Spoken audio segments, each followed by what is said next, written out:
Bom dia, pessoal, tudo bem? Estou começando aqui meu dia de trabalho. Caso vocês estejam assistindo em outro horário, boa tarde, boa noite.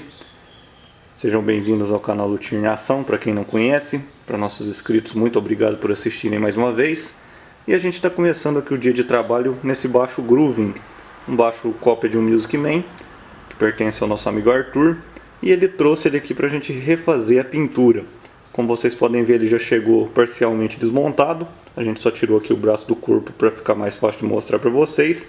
Mas o que está acontecendo com esse baixo, basicamente é que ele passou por um processo de pintura provavelmente amador, por uma pessoa que não sabia trabalhar aqui com instrumentos, e fez uma pintura que ficou muito feia. E o Arthur sequer voltou a montar o instrumento. Ele não gostou do acabamento e resolveu trazer aqui para a gente fazer um acabamento de uma forma mais adequada. Aqui, como vocês podem ver, vou tentar mostrar aqui contra a luz, a pintura dele está muito grossa. Então, uma pintura sem acabamento, com marcas, basicamente um trabalho de baixa qualidade. Inclusive, o material que utilizaram não é adequado para instrumento. O que foi utilizado aqui pelo próprio odor aqui da tinta, que ainda está presente, mesmo com ela seca, é essa tinta do tipo sintético de pintar portão, pintar janela. A tinta conhecida como tinta a óleo aí, popularmente. Então é um material que não é adequado para pintura de instrumentos. Geralmente se usa o poliuretano ou a nitrocelulose, que era usada mais antigamente, que envelhece com o passar do tempo. A gente já falou isso em outros vídeos. Nesse caso aqui a gente vai usar o poliuretano e também vamos alterar a cor. O Arthur pediu para a gente fazer uma outra cor. Aqui ele tem um tom de azul bem claro e o Arthur pediu o Surf Green, que é aquele verde bem estilo vintage mesmo. Daqui a pouco vocês vão ver. A gente já começou a lixar aqui o baixo. Vou mostrar aqui para vocês, só para ver como que estava aqui por baixo, o que tinha debaixo dessa pintura. Quando a gente lixa ela, é uma pintura fraca, ela sai até com a unha aqui se a gente passar com alguma força aqui, porque ela não aderiu bem. Ele não foi bem lixado para fazer essa pintura. E também foi aplicado somente uma demão. Isso faz com que ele fique com esse aspecto todo estranho, aspecto de casca de laranja, aparecendo marcas da madeira, marcas de batido, de lascado. Então não fica legal. A pintura foi tão mal feita que pintaram até aqui a caixinha da bateria. Não tiveram o trabalho sequer de tirar essa caixinha aqui para fazer uma pintura adequada. Então às vezes é o trabalho amador, não vamos julgar. Às vezes a pessoa tentou fazer em casa, eu mesmo gosto de fazer trabalhos na minha casa de áreas que não são da minha e nem sempre a gente acerta, mas é legal a pessoa às vezes tentar fazer em casa, aprender, mas sempre corre o risco de errar. Então eu vou aproveitar esse vídeo aqui e explicar um pouco sobre pintura de instrumento, tentar passar umas dicas para mostrar que não é muito simples fazer um trabalho profissional em casa, um trabalho de bom nível em casa, porque alguns detalhes, a experiência, algumas ferramentas, nem sempre a pessoa tem disponível. Bom pessoal, estou removendo aqui a pintura. Vou aproveitar então esse vídeo para passar algumas dicas sobre pintura. Não vai ser um vídeo tutorial de como você faz uma pintura, mas vou usar esse caso aqui para mostrar as etapas básicas de uma pintura que devem ser respeitadas e não foram respeitadas aqui nesse caso. Por isso que o resultado não ficou bom. Começando então no caso de uma repintura, o primeiro detalhe, o primeiro fator é remover a pintura do instrumento. É claro que primeiro você vai desmontar, a gente até tem que lembrar do desmonte, porque aqui ele também não foi respeitado, pintaram até as peças. Então você vai ter que desmontar o instrumento completamente, como ele está aqui, sem nenhuma peça, na madeira crua, com a pintura basicamente, só na madeira, só o corpo aqui. E você vai ter que raspar essa tinta, remover essa tinta, melhor dizendo. E como você faz isso, quais que são as formas básicas? Uma forma que eu gosto bastante é a raspilha. Tudo que eu vou falar aqui é a forma que eu utilizo, pode ser que outro luthier faz de outra forma e basicamente não tem uma forma só de se fazer esse processo. Tem várias formas, algumas eu particularmente não gosto e algumas são as que eu utilizo aqui que eu vou falar para vocês. A raspilha basicamente é um metal, isso aqui no caso é inox, que você passa e vai removendo a tinta. Nesse caso aqui ela está saindo muito fácil porque esse sintético aqui ele não tem uma aderência igual ao poliuretano. Se fosse uma pintura poliuretano ele estaria muito mais difícil de sair. Um outro fator interessante é que essas casquinhas que saem aqui, elas parecem aquelas casquinhas de borracha de apagar lápis. Elas são flexíveis, elas são moles, parece uma borracha mesmo. E isso é um detalhe interessante sobre o porquê o sintético não é utilizado em instrumento. Por que o material à base de sintético não é utilizado? Ele fica com esse aspecto de borracha. E você imagina o instrumento, ele precisa de vibração para funcionar. Se ele está envolvido por uma borracha, ele já não vai ter mais a mesma vibração. Vamos imaginar um sino. Você pega e bate no sino, ele vai soar. Se você envolver ele com uma camada de borracha, ele já não vai ter mais a mesma vibração. Então é o que acontece aqui com o instrumento. Essa camada de borracha segura um pouco a vibração dele.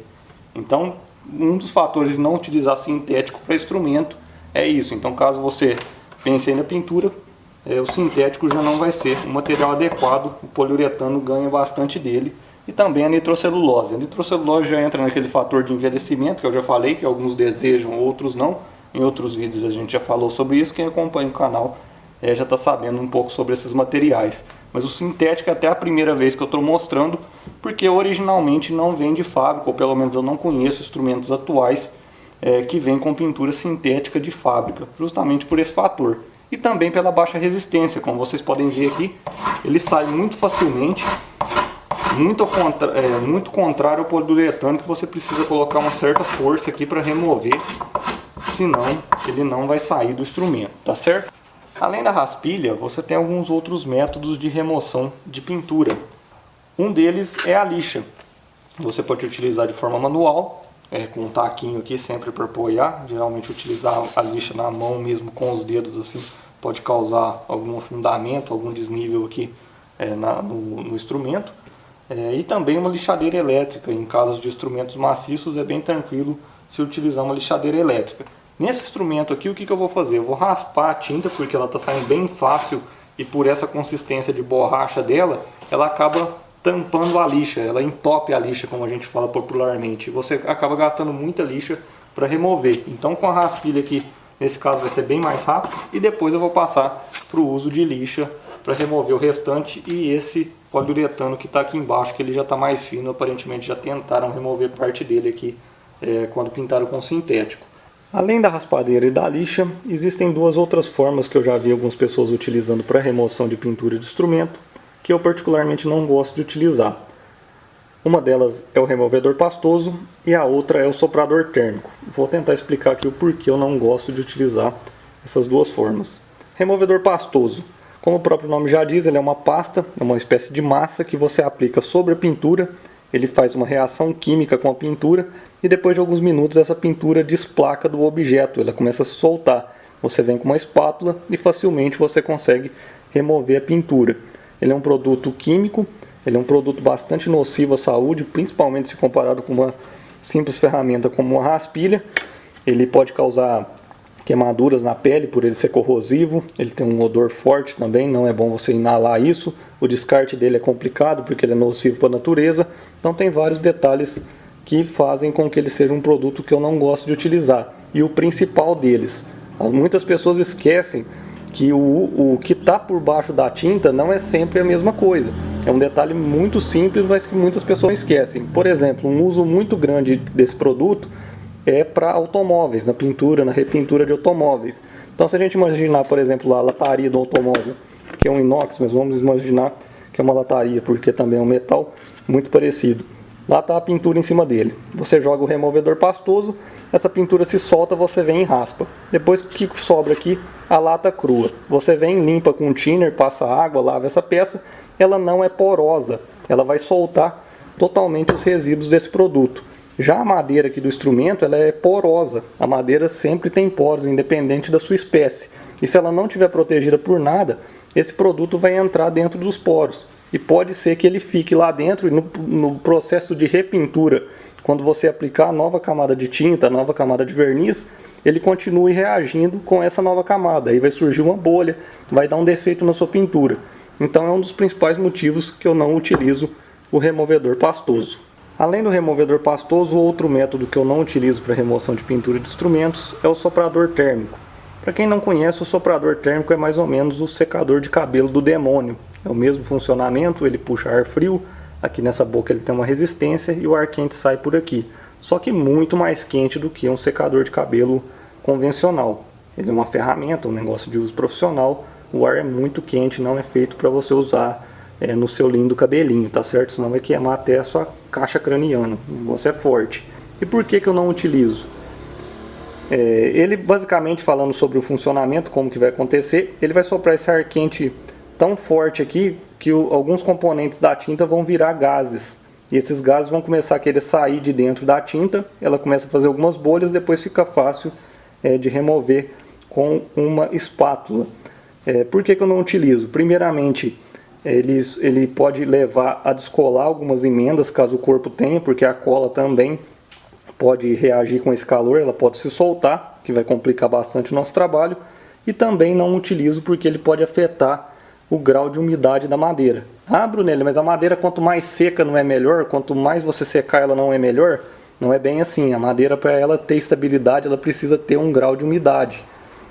Não significa que ela está molhada, que ela está úmida. Mas a madeira seca a ponto de ficar boa para construção de instrumento, ela tem uma porcentagem de umidade. A madeira sem umidade totalmente, com 0% de umidade, ela pode se tornar até quebradiça e perder a sua resistência. Então o soprador térmico, na minha opinião, como ele vai impor um calor muito grande para esse corpo, ele pode alterar essas características da secagem, ele pode diminuir a umidade desse instrumento. Com certeza alguém vai se perguntar, ah, Brunelli, mas se você não utiliza esses métodos, por que você tem aí na sua oficina? Esse aqui, pessoal, ele tem várias outras funções, além de remoção de pintura.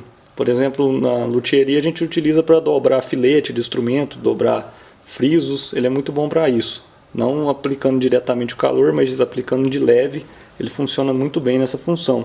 E esse removedor pastoso eu comprei para fazer a reforma de uma máquina aqui da oficina que eu precisava remover a tinta dela, e como era de metal, facilitou bastante meu trabalho, tá certo? Então por isso que eu tenho aqui, e também serviu para mostrar para vocês essas diferenças.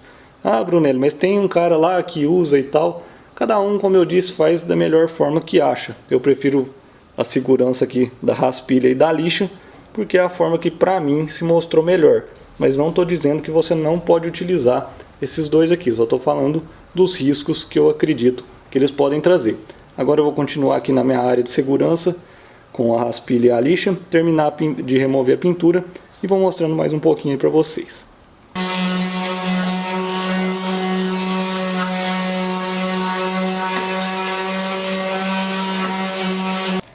Bom pessoal, já trabalhei um pouco aqui com a lixa, removi boa parte da pintura, alguns detalhes ainda precisam ser removidos, mas de forma manual, porque a lixadeira não alcança alguns cantos aqui, alguns detalhes, e a forma manual fica mais segura. De toda forma já dá para mostrar para vocês como que está ficando, e até mostrar um detalhe interessante sobre a questão da porosidade da madeira, e aquele detalhe que eu falei sobre o removedor pastoso, que a madeira poderia absorver ele. A gente pode molhar aqui um pouquinho a madeira com um thinner para PU, e a gente percebe que a madeira vai absorvendo esse thinner. Aqui com o thinner não tem problema, porque ele é próprio para PU e também logo ele evapora aqui, ele não vai causar nenhum problema. E uma gotinha que a gente coloca, logo a madeira absorve, ele vai abrindo. Então dessa mesma forma o removedor pastoso, mesmo ele sendo mais viscoso, ele vai ser absorvido. Então é um dos motivos que eu não gosto de usar o removedor pastoso, tá certo? Mais uma vez aqui. A gente percebe que logo a madeira vai absorvendo. Logo o thinner evapora, ele é bem volátil, não vai trazer nenhum problema. E outro detalhe, as emendas. Vocês estão vendo que esse corpo agora, a gente consegue perceber as emendas que ele tem facilmente. Tem uma emenda aqui, tem uma emenda aqui e outra aqui. Uma, duas, três emendas, então ele tem 4 partes. Uma, duas, três, 4 partes, uma mais fininha aqui. Se a gente usar o secador de cabelo do demônio, que eu acabei de falar sobre ele, essas emendas, como elas são coladas, elas vão ser abaladas. Pode chegar ao ponto até dessa colagem se soltar. Bom pessoal, depois que eu passei a lixa aqui, estou colocando um foco bem apurado aqui para mostrar para vocês como que está o processo da pintura. A gente passou a lixa, tiramos na raspilha a parte mais grossa, passamos a lixa para remover o restante, chegamos na madeira crua. E depois foi aplicado aqui fundo para madeira, com material à base de poliuretano, PU. Então aqui agora a madeira já está selada, o fundo para madeira também é conhecido como selador. Para esse processo também pode ser utilizado verniz, PU, funciona bem também. E esse processo de selagem da madeira tem como função tampar os poros da madeira, deixar ela mais protegida contra os agentes externos e também deixar a pintura com um acabamento mais lisinho, porque se a gente joga tinta por cima da madeira crua, ela vai ficar toda cheia de buraquinhos, de bolinhas da própria madeira, ela vai passar esse relevo da madeira para a tinta. Então dessa forma aqui, aplicando fundo para a madeira, a gente consegue deixar o acabamento nesse padrão original que vem de fábrica. Essa aqui é a forma que os fabricantes utilizam. Então agora a gente já pode aplicar a tinta, que vai ser a cor que o Arthur escolheu aqui. Fiz aqui a aplicação da tinta, a cor que o Arthur escolheu é o Surf Green, ela já está seca, e agora a próxima etapa é a aplicação do verniz. Eu não filmei a aplicação da tinta, mas vou filmar agora a aplicação do verniz, que é o mesmo procedimento, é pistola de pintura, vocês vão ver também a mesma base, o mesmo sistema que é utilizado para aplicar a tinta agora na aplicação do verniz.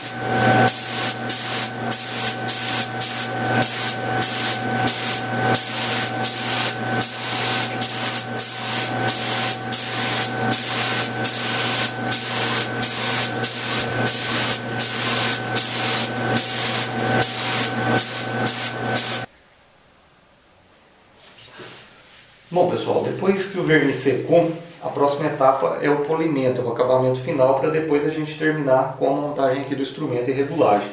Então essa etapa agora do polimento, ela começa, depois obviamente que o verniz está bem seco, bem curado, com a lixa d'água. A lixa d'água é uma lixa muito fina, ela vai remover alguma pequena ondulação do verniz, algum pequeno detalhe que possa ter ficado no processo de pintura, para a pintura ficar bem lisinha, o verniz ficar bem lisinho, e depois com a boina, com a politriz, a gente puxar o brilho de volta e ficar esse acabamento padrão de instrumento novo que tem na loja, instrumento de boa qualidade. Então o que a gente está fazendo aqui agora é uma etapa que pode assustar quem não conhece o processo, porque a gente está usando uma lixa, está usando água, mas a lixa aqui ela é muito pouco abrasiva, ela é muito fina, ela é própria para esse trabalho. Vão ser algumas etapas com lixa, alguns grãos diferentes de lixa, e depois a gente vai para a politriz. E a água também não atrapalha o instrumento, ela não vai chegar na madeira porque tem seladora, tem a tinta, tem o verniz que está impermeabilizando a superfície. O que a gente está trabalhando é no verniz, não é na madeira, ela está lá protegida embaixo dessas camadas que eu falei. É um procedimento padrão, se você está assustado com isso, falar isso está errado, isso não é assim, você está jogando água no instrumento, pode ficar tranquilo que se bem feito é exatamente a forma que é feito nas fábricas. Eu lembro de um vídeo, não me recordo agora quem era o fabricante, mas era ou a Gibson ou a PRS, que tinha um vídeo institucional que mostrava o processo de polimento e aparecia exatamente esse processo que eu estou fazendo aqui agora, água e lixa de água, lixa própria para polimento. Então é um procedimento padrão, não vai estragar o instrumento, desde que bem feito, desde que você não molhe demais, deixe a água cair aqui dentro e ficar acumulada, dê uma cavidade e tal. Fazendo da forma certa, é totalmente seguro, é a forma que eu faço há mais de 10 anos aqui, e os grandes fabricantes também seguem basicamente esse procedimento aqui.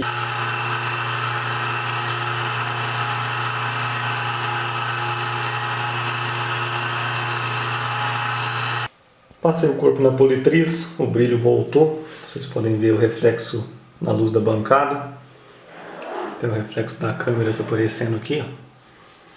E agora para finalizar um polidor manual, que é aplicado aqui com esse paninho de microfibra, lembra a forma de aplicar de uma cera automotiva, e ele vai fazer a finalização aqui para a gente deixar o corpo pronto para a montagem do instrumento.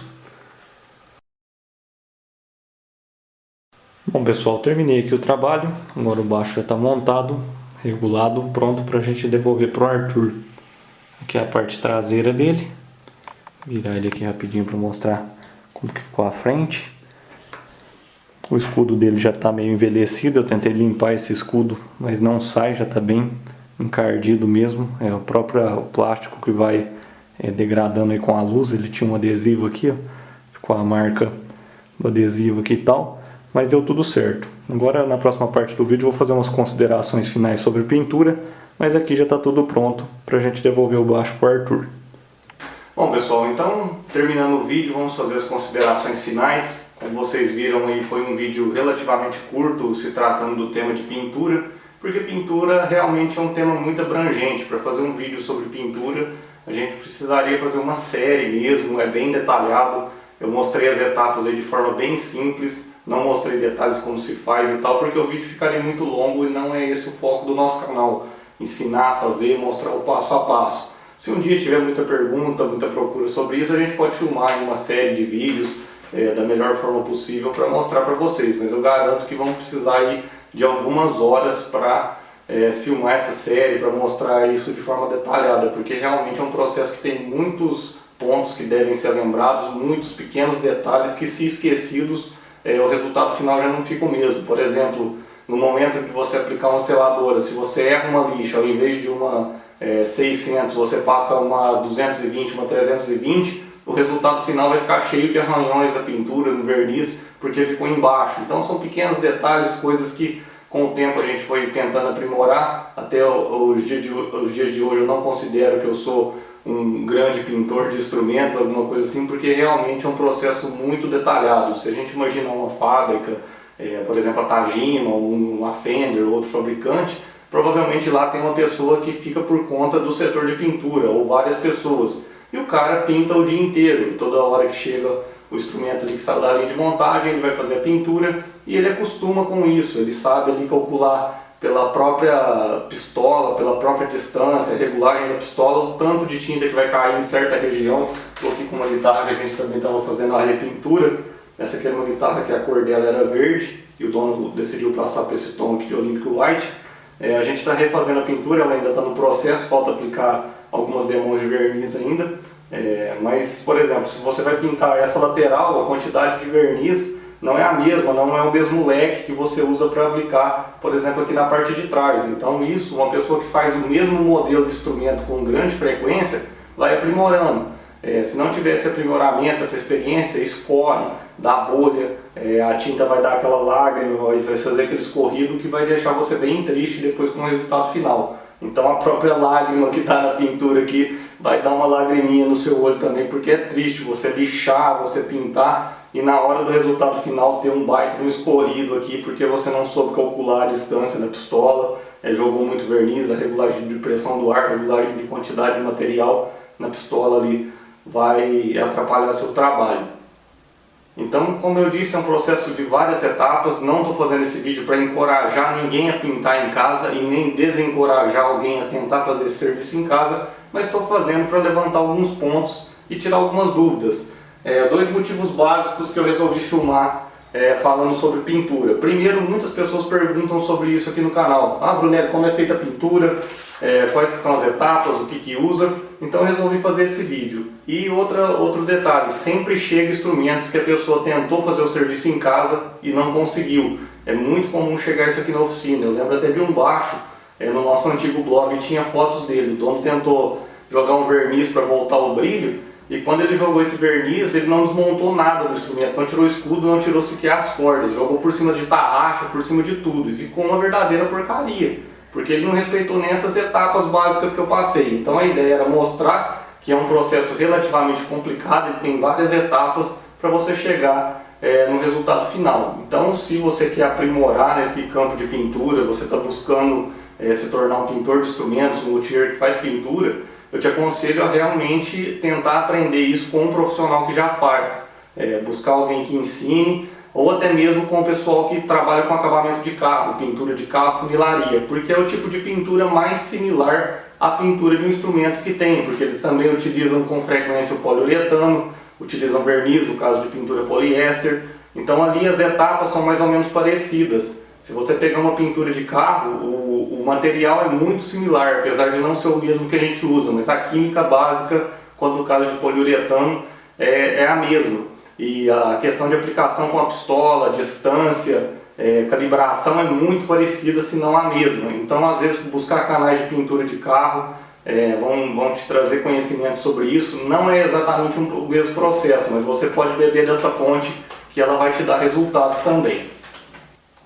Eu mesmo aprendi a pintar instrumentos com um amigo meu que é pintor de carros. Ele tem mais de 30 anos com experiência nessa área e ele me ensinou a fazer a pintura de instrumentos, a calibrar a pistola, escolher compressor, linha de ar, como que monta, o tanto de tinta que você pode jogar até escorrer, até a variação do clima, se tiver mais quente, mais frio, vai modificar a diluição, por exemplo, que você vai usar no verniz. Então, como eu disse, para chegar num resultado igual um instrumento de fábrica, são muitas coisinhas que você tem que observar. Então o vídeo serviu basicamente para isso, mostrar que se você for fazer em casa, tome cuidado, escolha um instrumento mais barato, ou melhor até que isso, que eu aconselho. Você quer aprender a pintar? tenta pegar outras coisas que não são instrumentos para pintar. Tem um portão velho lá da sua garagem que está precisando de uma demão de tinta, tem uma bicicleta velha que você quer trocar de cor, tenta aprender em outras coisas que não são instrumentos, porque você vai lá, pega a guitarra, ela está lá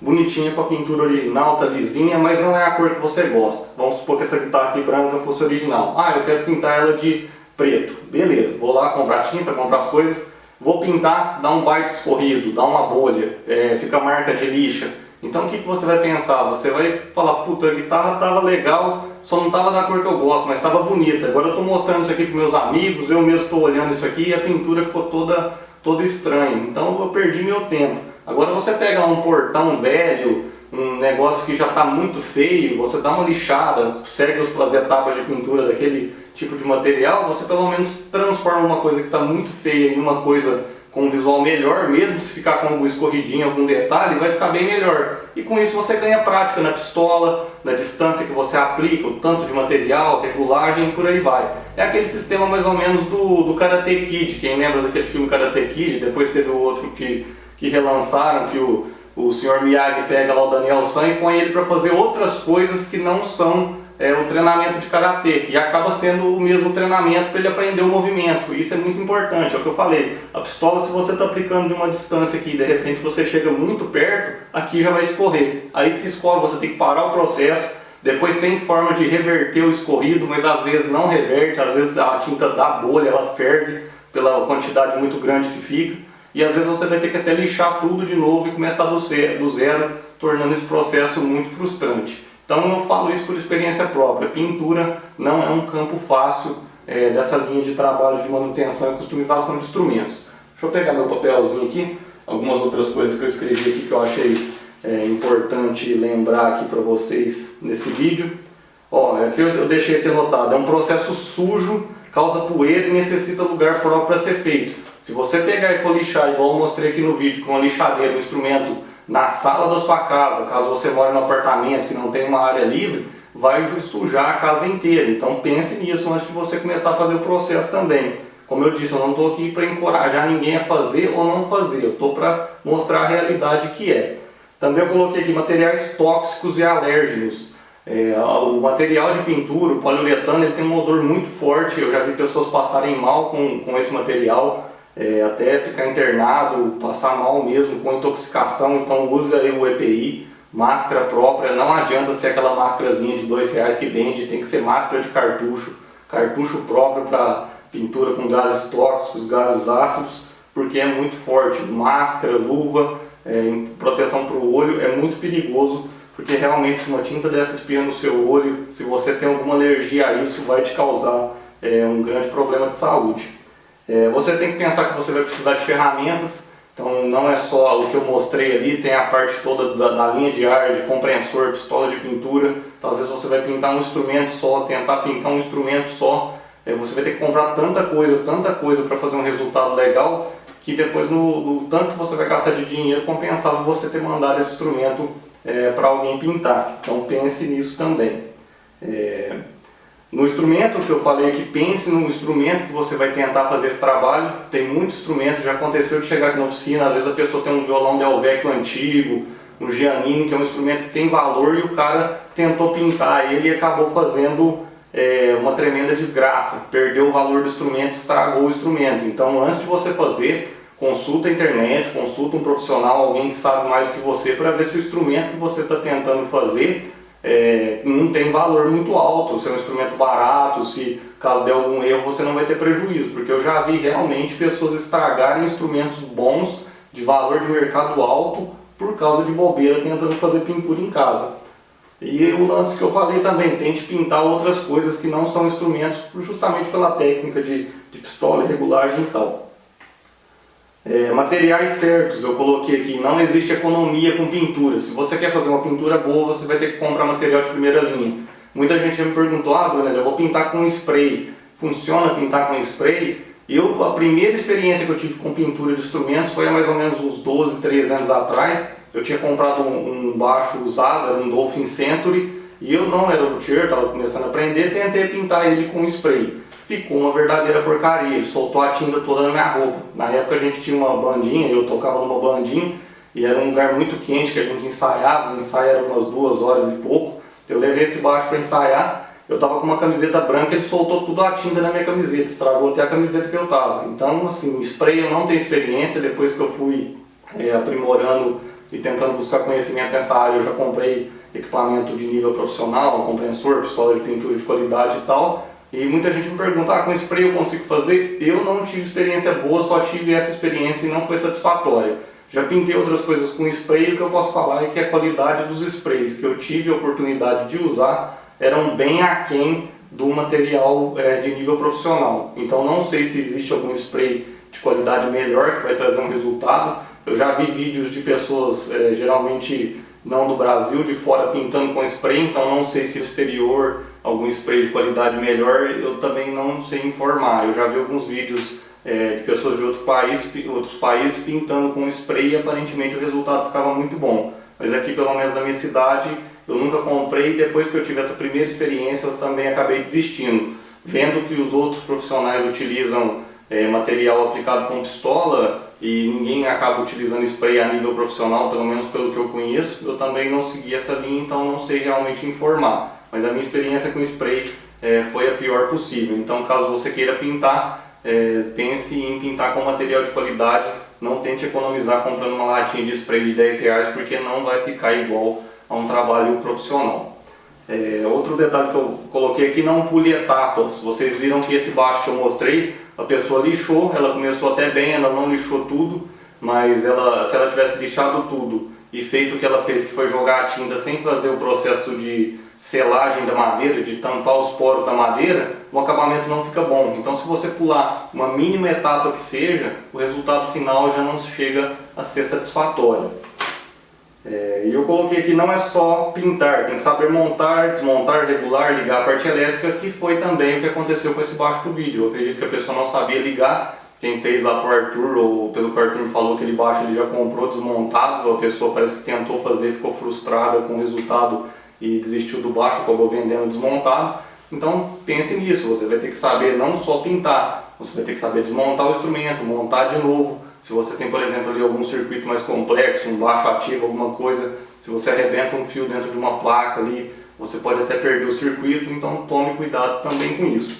Essas foram as considerações básicas aí que eu imagino. Se com o decorrer do vídeo, aí, quando ele tiver postado, tiver mais dúvidas, numa próxima oportunidade eu tento falar mais um pouco sobre pintura, porque parece que é um tema que bastante gente tem interesse. Mas eu espero que tenha sido útil para vocês aí, pelo menos para saber as etapas básicas, saber que não é tão simples quanto parece e que pode até causar um dano no instrumento e você vai perder às vezes um instrumento de valor e vai ter que também gastar um dinheiro para recuperar o estado de uma boa pintura, que foi o que a gente mostrou nesse caso do baixo de hoje. Então, encerrando por aqui, muito obrigado a todos que acompanham nosso canal, que assistiram, um abraço e até o próximo vídeo.